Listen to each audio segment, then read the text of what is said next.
Isang pagpalang araw po sa ating lahat. Welcome back po sa ating 365 Daily Devotion with Pastor Russell Ocampo.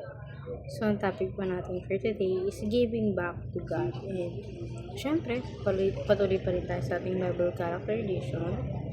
So, ang concept natin for today is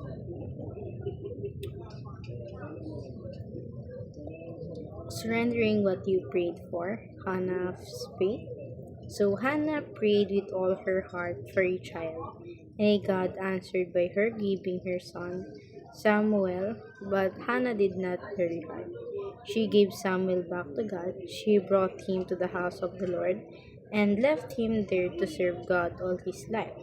This shows us what true faith looks like. True faith does not only ask God for blessing, it also gives those blessings back to God. Hannah understood that Samuel was not really hers, but God's gift.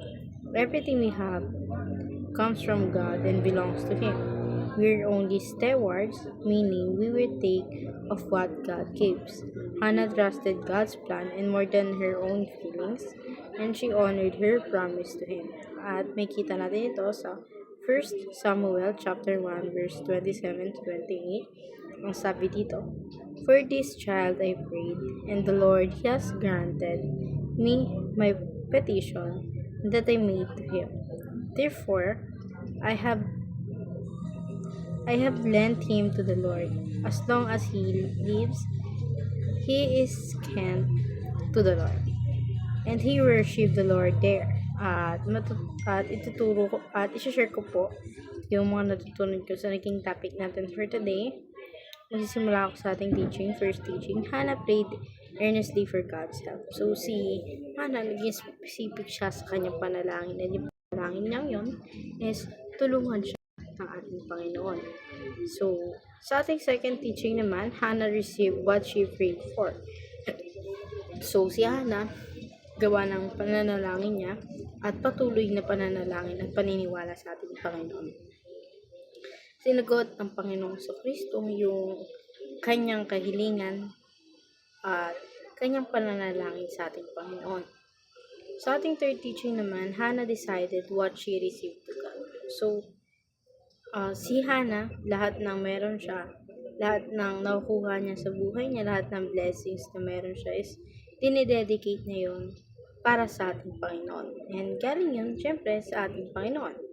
So, binabalik niya lang lahat ng meron siya sa ating Panginoon.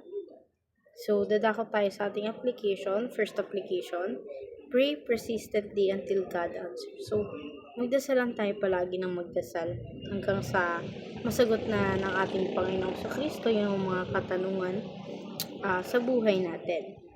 Sa ating second application naman, let God's blessing draw you closer to Him. So, hayaan natin si Jesus Christ yung gumawa ng mga blessings sa buhay natin until we are closer to Him. Hayaan natin yung siya yung gumawa or magpatuloy sa buhay natin. Sa ating third application naman, dedicate all your blessing to God's purposes. So, lahat ng meron tayo sa buhay natin, yung mga blessings na tatanggap natin sa Kanya, dapat ibinibigay lang natin ito palagi sa ating Panginoon. So, dadako tayo sa ating last part, which is in discussion. How can we practically use God's blessing for His purpose? Para sa akin kasi tayo yung purpose ng Panginoon. So, syempre, kung anong meron tayo, yes, dapat sinishare natin yun, hindi man sa ating Panginoon, but then sa mga taong kanyang nasasakupan. So, ayun lang for today's discussion. Thank you for watching.